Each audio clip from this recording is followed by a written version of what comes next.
And we are back with the GSMC Wrestling Laureate podcast, brought to you by the GSMC Sports Network. I'm your favorite wrestling fan here, usually every Monday through Friday, 8 p.m. Pacific Time, 11 p.m. Eastern Time at the beginning of the new year. Make sure you guys check out our shows and keep tabs when we upload them on YouTube.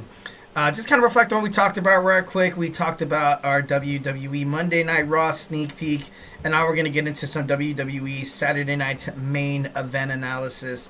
But before we do any of that, just want to remind you guys to go ahead and hit up that super chat, whether if you got a burning question or a hot take in terms of the world of professional wrestling here at the GSMC Sports Network. We want to make sure you guys are getting absolutely everything that you've been dying to get off your chest. Make sure you guys share it. We are all ears. This show is all about keeping the conversation lively, making sure you guys feel like your voice is part of the mix, so don't be shy. Drop your thoughts inside that chat.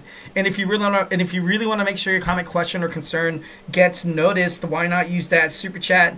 Hit up that $sign, which guarantees anything you guys put inside that box it's going to be featured, talked about, maybe even debated about on this show. Plus, it's a great way to kind of keep the channel, to support the GSMC Sports Network so we can keep doing the thing that we love so dang much, with all these amazing, passionate podcasters, so we can make sure, we can keep giving you guys the content that you guys love to consume on a day-to-day basis that you love so dang much. We are super grateful for each and every one of you guys who joins us here daily on the GSMC Sports Network. Your support makes all the difference. So let's keep this party going. Send in those super chats, those super stickers, because you guys are super awesome, and together we will make sure this podcast is bigger, better, and stronger than ever.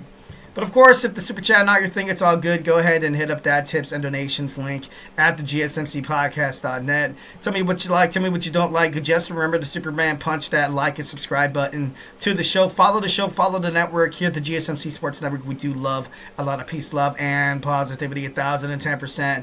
But in terms of talking sports, we get it. Criticisms, disagreements, it's going to happen, but it's all good. It's already water under the bridge. It's all gravy, baby. It's all good in the neighborhood. Feedback is a gift. Just want to make sure you guys are absolutely ready and passionate to share your guys' opinions. All right, without further ado, let's jump on into our second segment. We got WWE Saturday Night's main events. It was good. It was good. It was pretty damn good. I liked it. I gotta be honest, I love the classic star. I love the classic look, the railings. I love the entrance. I love the turnbuckles. I love the WWE golden sign. I gotta be honest, when it comes to wrestling, I do love a breath of nostalgia here and there. It was cool. It was hip. I thought it was pretty badass. Definitely, it was super cool. Definitely, Jesse the Body Ventura was on the mic for the main event, but mostly he was next to Joe Tessitore, obviously kind of, digging into his roots as a heel commentator, insulting Dusty Rhodes and insulting, Cody Rhodes about, washboard abs or something like that. Actually, I didn't quite get it. I didn't know what he was doing until, I looked at Joe Tessitore and he was kind of like that. And I was like, oh, okay. I think that was an insult. I'm just kidding. No, it might have went all way over my head, but I didn't really get it. Pat McAfee returns to WWE. Obviously, he's gonna return to full-time WWE Monday Night Raw announcer, probably with Michael Cole. No Corey Graves. And I was kind of shocked. I didn't see. I didn't get to see any Corey Graves today.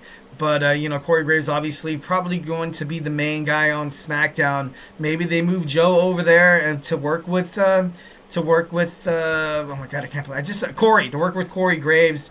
Or, I don't think, maybe Wade Barrett, maybe they have a 3-man, announced team, which would be, which is pretty cool. There was times where they, that actually, was pretty successful back in WWE. But Pat McAfee, it's so cool to kind of see him come back. First and foremost, we have Drew McIntyre defeating Sami Zayn. We all kind of knew this was going to happen. Drew McIntyre claims in a promo that he said, I have to cure the cancer. I have to cure WWE of its cancer. It kind of reminds me of a Jon Moxley kind of Death Riders storyline at AEW. Does Drew McIntyre round up a group of guys to kind of help him, to weed out all the cancer in WWE, all this Roman Reigns cancer and all this, bloodline stuff. Maybe this could be a potential storyline that'll fit. I feel like, Drew McIntyre, he has the relentlessness.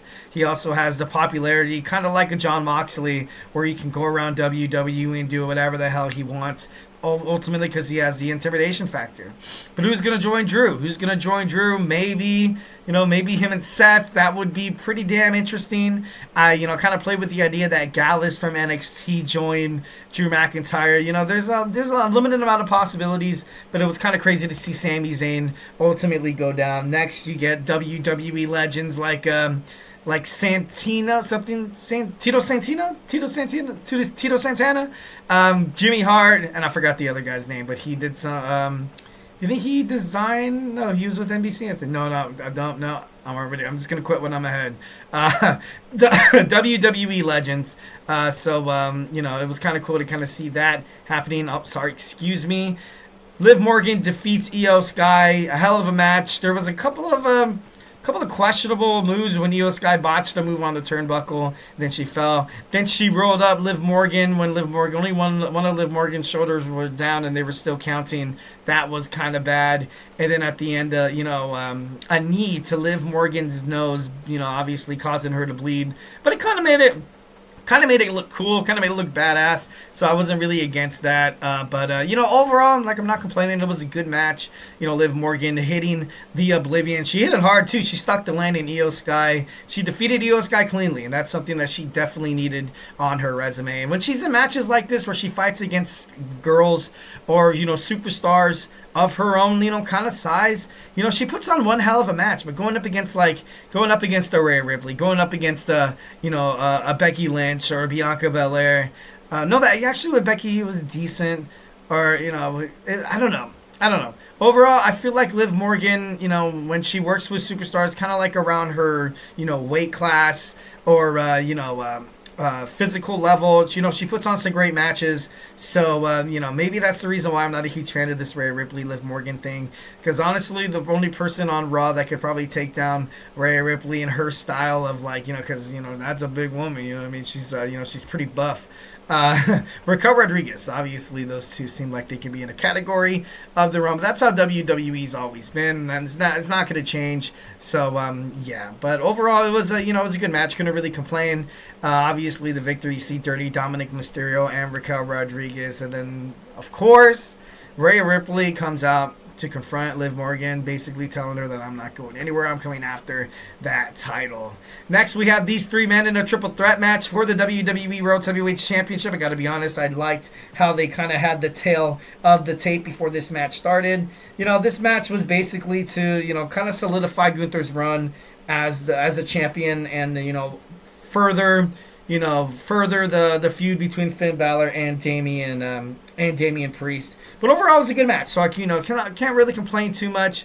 But ultimately, you saw Gunther do what he does best. Like, he was able to kind of outlast both of these opponents. At one time, it seemed like he was kind of manipulating them as well. I've recently told you guys that I love this new sensitive side that Gunther's showing. That he's not this guy that's going to attack somebody at the end of the match. He's always going to offer a handshake.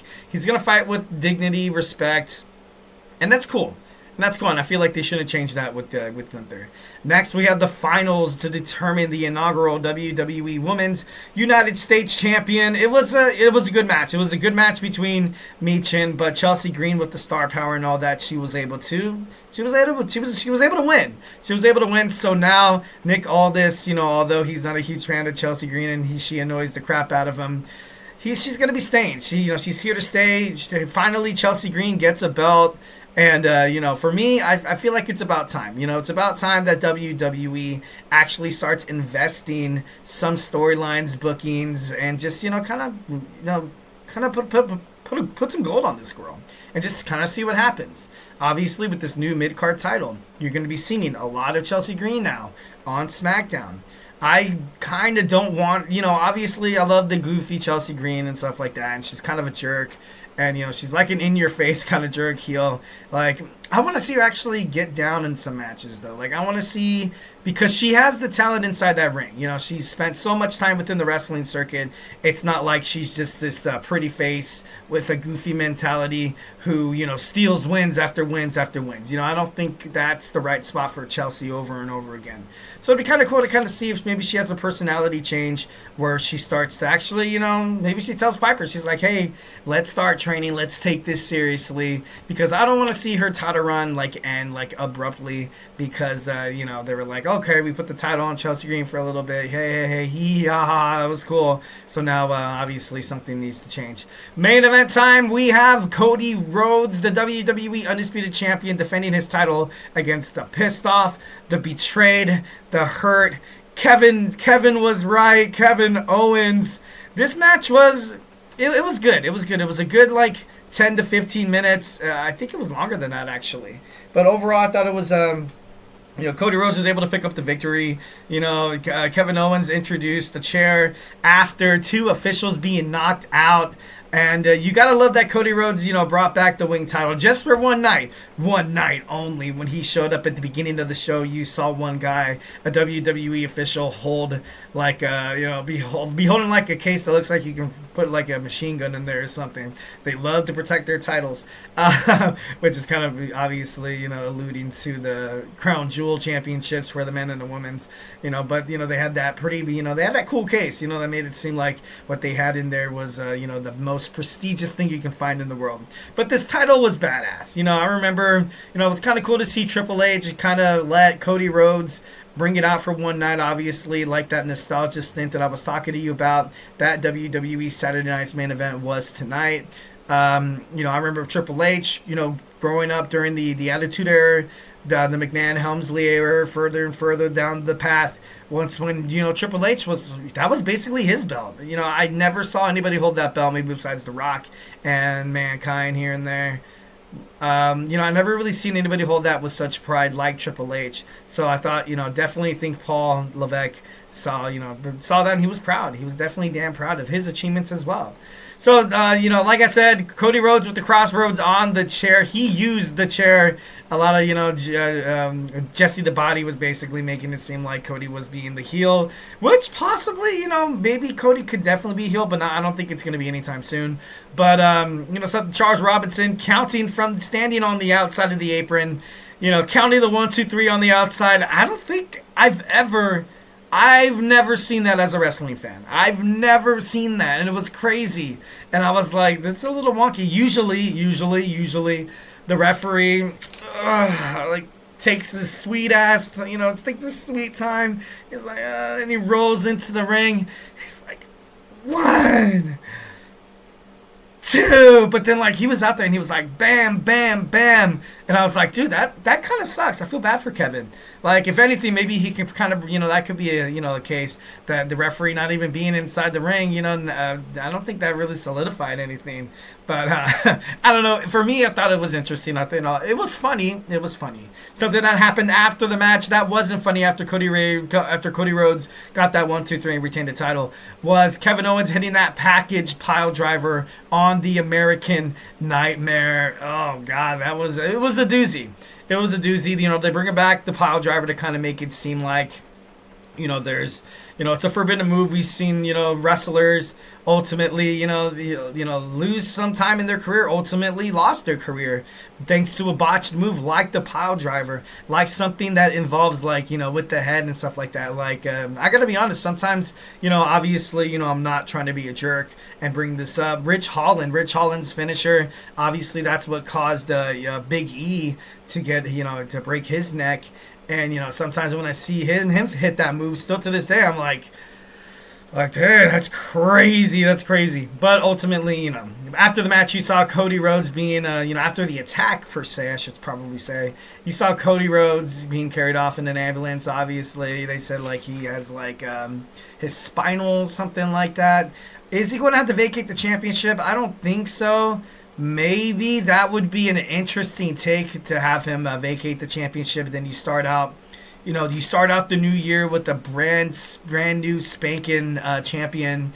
And, that would make things a lot interesting on SmackDown. Because right now, I can't really think of anybody else who would feud with Cody Rhodes right now and challenge him for the title. I really honestly don't know anybody on SmackDown.